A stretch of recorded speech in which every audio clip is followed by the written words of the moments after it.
ಕನಸಿಗೆ ಚಂದಾದಾರನು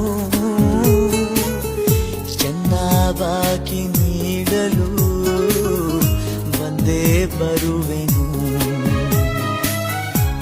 ನಾನೇರ ಹೃದಯದ ವರದಿಗಾರನು ನಿನ್ನ ಕಂಡ ಕ್ಷಣದಲ್ಲೇ ಮಾತೇ ಮರೆವೆನು. ಕ್ಷಮಿಸು ನೀ ಕಿನ್ನರಿ ನುಡಿಸಲೇ ನಿನ್ನನು ಹೇಳಿ ಕೇಳಿ ಮೊದಲೇ ಚೂರು ಪಾಪಿ ನಾನು.